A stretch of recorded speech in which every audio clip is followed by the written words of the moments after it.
Imagine holding a smooth white wall in your hand and discovering that it began its journey as ancient seabeds buried millions of years beneath the earth. Think about this. Every year, hundreds of millions of tons of plaster flow through factories around the world. Yet most people never stop to wonder how ordinary rock transforms into material that surround their homes. But here's what nobody tells you.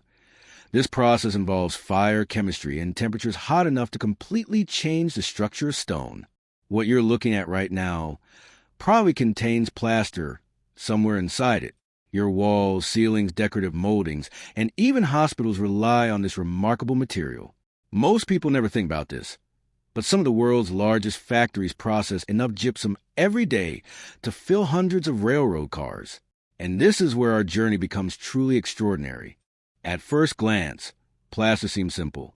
It feels soft, looks plain, and quietly disappears into the background of everyday life.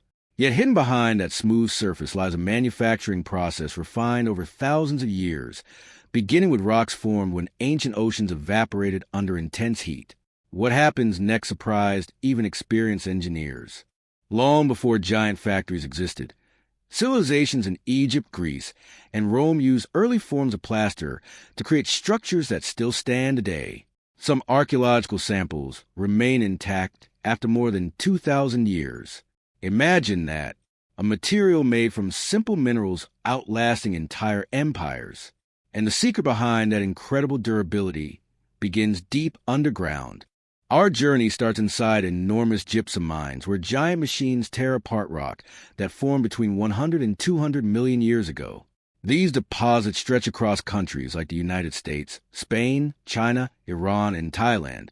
Some mines contain gypsum purity levels above 95%, making them extremely valuable for construction materials.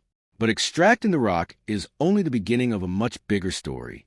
In Oklahoma and Texas, some gypsum deposits span dozens of kilometers. In Spain, massive quarries supply factories across Europe, while Thailand exports large quantities to Asian markets. A single haul truck can carry more than 300 tons of rock in one trip. The engines roar, the ground shakes beneath the tires, and clouds of white dust drift through the air like smoke. But here's the surprising part. Even after mining, the real transformation hasn't started yet. Workers blast sections of rock with carefully controlled explosives and then feed the broken material into powerful crushers. Steel jaws smash the stone into smaller fragments, while conveyor belts stretch across the landscape like mechanical rivers. You can hear the thunder of crushing equipment and smell the hot oil from giant motors running around the clock.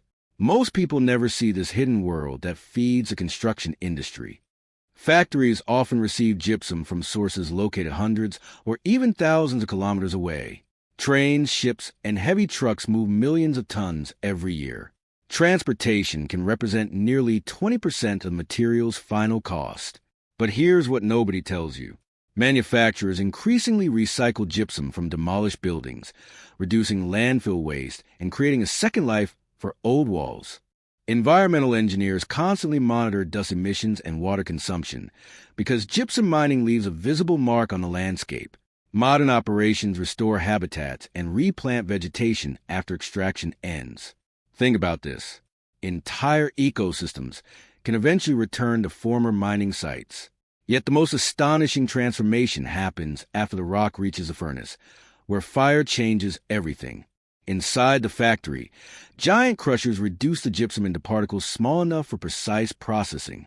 Powerful mills grind the material, while spinning at hundreds of revolutions per minute. Conveyor belts move thousands of kilograms every hour, and the entire building vibrates with mechanical energy.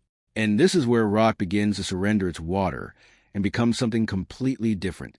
The next stage takes place inside rotary kilns and calcination vessels heated to approximately 150 degrees Celsius, or 302 degrees Fahrenheit.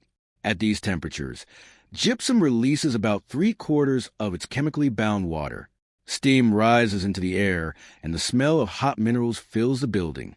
What happens next surprised even experienced engineers, because this simple heating process creates one of humanity's most useful construction materials. The white powder emerging from the furnace no longer behaves like ordinary rock. Chemists call it calcium sulfate hemihydrate, but most people know it simply as plaster. It looks soft and harmless, yet this powder can transform back into solid stone when mixed with water. And the remarkable chemistry behind that reaction reveals an even deeper level of engineering waiting inside the factory. Fresh from the calcination stage, the plaster powder enters massive cooling chambers where powerful fans circulate air and reduce the temperature to around 40 degrees Celsius or 104 degrees Fahrenheit. The cooling process lasts between 15 and 30 minutes, preventing unwanted reactions before packaging or further processing.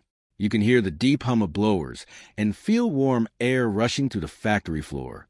But here's what nobody tells you. Even a small temperature mistake can ruin thousands of kilograms of material. Engineers constantly monitor moisture content using digital sensors accurate to fractions of a percent. Most factories maintain moisture levels below 1% before sending the material onward. Laser instruments scan the flow while automated control systems adjust fan speeds in real time. What happens next surprised even experienced engineers, because the powder now undergoes a process that determines how quickly it will harden in your home. Inside giant mixing vessels, rotating paddles spin at speeds between 60 and 120 revolutions per minute. Manufacturers add tiny amounts of retarders, accelerators, and strengthening agents measured down to a few grams per ton. Some formulas contain starch, lime, or fiberglass additives that improve durability and workability. The smell changes slightly as powders blend together, and fine white clouds drift through the air under powerful ventilation systems. Modern plants process as much as 50 tons of plaster every hour. Pneumatic conveyors push the powder through pipes using compressed air pressures ranging from 1.5 to 3 bar, or about 22 to 44 psi. The sound resembles a constant rushing wind mixed with the hiss of air valves opening and closing. Most people never think about this hidden choreography happening behind every smooth wall they see. When manufacturers produce plasterboard, the process becomes even more fascinating. Automatic machines spread wet plaster slurry onto moving sheets of paper traveling at nearly 150 meters per minute. The material flows smoothly like thick cream, while rollers shape it with incredible precision. The entire line stretches hundreds of meters, creating a river of building material that never seems to end. And this is where chemistry performs its magic. As water mixes with the plaster, crystals begin growing almost immediately. The reaction releases heat and slowly transforms the soft paste back into solid gypsum. Workers can actually feel the temperature rising with their hands, while infrared cameras monitor the curing process second by second. Imagine watching liquid stone form right before your eyes.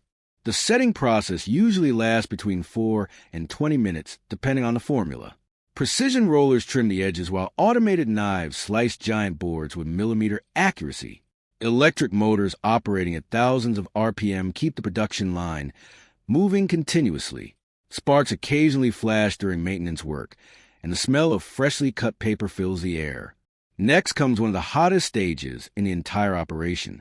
Giant drying ovens expose the boards to temperatures ranging from 180 to 220 degrees Celsius, or 356 to 428 degrees Fahrenheit.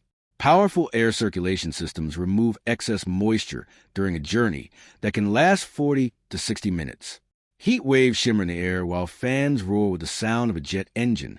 What happens next surprised even experienced engineers.